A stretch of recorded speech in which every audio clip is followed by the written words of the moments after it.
Castle Rising, located near King's Lynn in Norfolk, is home to an exceptionally well-preserved 12th century castle keep. What sets it apart are its earthwork defences, a distinguishing feature that adds to its historical charm. And in the year 1138, a significant historical event took place. William d'Albini married Queen Adeliza of Louvain, the widow of Henry I. This union was of great historical importance, and following this, King Stephen created him the first Earl of Arundel, or more precisely Earl of Sussex, and later Earl of Lincoln. In the same year of his marriage, William d'Albini constructed the castle. The castle served as a hunting lodge for the medieval elite, a royal residence, and for a period a royal mint, offering a fascinating insight into the lifestyle of the time. He had many local connections, as his mother was a member of the powerful Bygod family of Norfolk and Suffolk, who built the castles of Framlingham, Bungay and Orford. They also held the earldom of Norfolk. D'Albini rose through the Norman social ranks by fighting loyally for King Stephen of England, which allowed him access to a higher social elevation in Norman society, which worked to his advantage when he married a king's widow. Later, when Henry II ascended the throne, he confirmed William's earldom and gave him direct possession of Arundel Castle. One of the most famous 12th century castles in England, the well-preserved stone keep is amongst the finest surviving examples of its kind. It is surrounded by 12 acres of earthwork defences, and the massive keep was designed for strength, but the interior was luxurious. Its most famous resident was Queen Isabella of France, sometimes described as the she-wolf of France. She was the wife and later widow of Edward II and mother to Edward III. Isabella also successfully rebelled against Edward II in 1326, who was King of England from 1307 until he was finally deposed in January 1327. Primarily, it has been suggested because of his alleged sexual relationship with Piers Gaveston, 1st Earl of Cornwall. However, by 1330, she had fallen from power when her son, Edward III, forcibly asserted his authority as king. However, she went on to live at Castle Rising in significant comfort and expanding it significantly on many occasions to entertain her son and his court. It is claimed that she suffered from occasional fits of madness during this period, and she lived there until she died in 1358. The castle estate eventually came into the possession of the Howard family in the 16th century, with Thomas Howard, Duke of Norfolk, taking ownership. Howard was infamously the uncle of Anne Boleyn and Catherine Howard, two queens of England executed by Henry VIII. The castle is still incidentally held by the Howard family, but maintained by English Heritage, and is now open for public visits.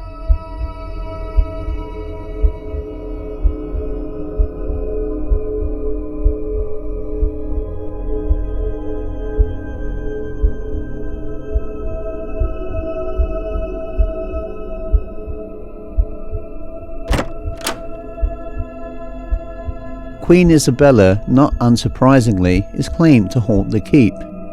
Manic screams have been heard, and she is also alleged to pace the upper floor rooms during the day or night. Residents in the nearby village have occasionally been disturbed by ghostly screams and maniacal laughter from the castle in the early morning. Her spectre has also been seen and apparently captured on camera, which I will explain shortly. Apart from the phantom footsteps, the sound of children weeping has been heard, with unexplained tappings on windows and strange mist being seen. Also, doors open themselves and visitors feel they are being watched and unwelcome. I have visited the keep thrice during the day and never at night. Still, nothing untoward was experienced except for the first visit with a fellow investigator and friend, Sean Kim, which was back in 2013. And here is a short sequence of film caught while I was away from the building to collect a camera from my car, while Sean was left alone in the building.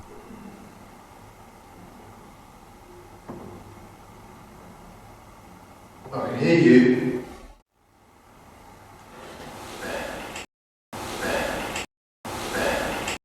This one. Someone talking through it. Hello?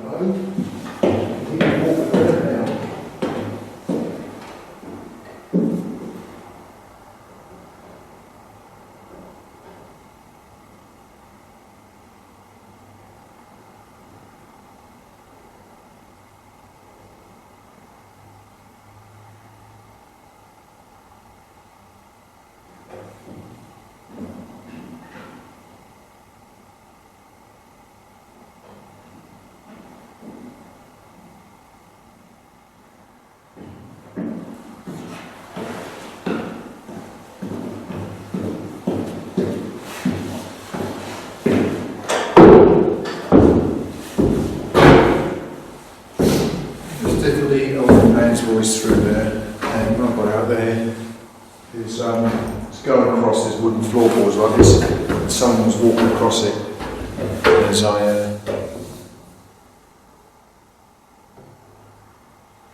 went out there, as if they were trying to get away.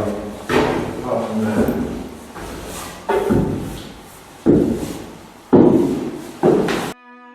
There were no visitors then, as it was a cold, misty winter's day. You will hear movement from the upper rooms and a male voice speaking. There have been other accounts of haunting experiences there during the night, and here are 3 from investigations there. I was in the cellar talking to a friend. I quickly turned around expecting to see someone behind me, and I did. It was a tall-looking guy towering over me, looking straight at me and close to my face. I quickly stepped back, mainly from surprise rather than fear. He disappeared so quickly. I mentioned it to another friend who was standing on the other side of the room. I thought it was him behind me. He said he was watching me at the time and saw a grey shadow walk around me. I seemed to be unaware until it came to the front of me, and he saw that I stepped back quickly. About half an hour before this incident, I saw blue trickling lights in the corner of the room. Dawn Clark. I wandered silently around the group snacking on potato rings. We had 4 EMF meters lying on the seance table in the center of the room, when suddenly all 4 meters sprang into life, registering a high reading. I frivolously asked, "Do you want one?" And a single red flash confirmed the entity did. I placed a single ring on one of the meters, and it responded with a single flash. This experience was both profound and highly amusing. To think that great philosophical question regarding afterlife survival was answered in such a mundane way. Hula hoops, and not French fries, for Queen Isabella, it seems. Norman Fahey, the former custodian of the castle. An extraordinary image was captured by members of the Essex ghost hunting team and shows what is reported to be the shadowy figure of a woman with a dog-like creature at her feet, which was captured in the White Room, one of the castle's upper rooms thought to be haunted by Isabella. Their leader, a friend and fellow investigator Andy Radley, snapped the image using a full-spectrum camera, which allowed him to capture infrared light similar to night vision. Andy reported to the media at the time. I was in the White Room, which is a lovely room, thought to be where she spent a lot of her time sewing and so on. There were around 7 of us in the room at the time. My friend turned to me and whispered, "Can you hear anything?" So I listened carefully, and it sounded just like the sound of a long dress swishing over the stones coming up the stairway outside.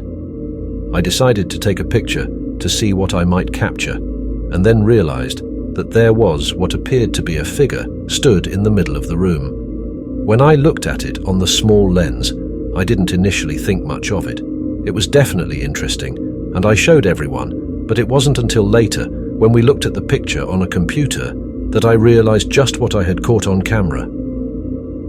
There is a clear figure that, from the clothing and the shoulder pads, looks like someone wearing medieval dress. They even look to have something on their head, like a queen might wear. But what is most striking is the fact there is a dog-like shape at her feet. It is very clear, and considering that she was known as the Wolf Queen, it made everyone think that what I had captured could have been the ghost of Queen Isabella. There was a lot of excitement that night when people saw the picture. Everyone was talking about it, as it is quite striking.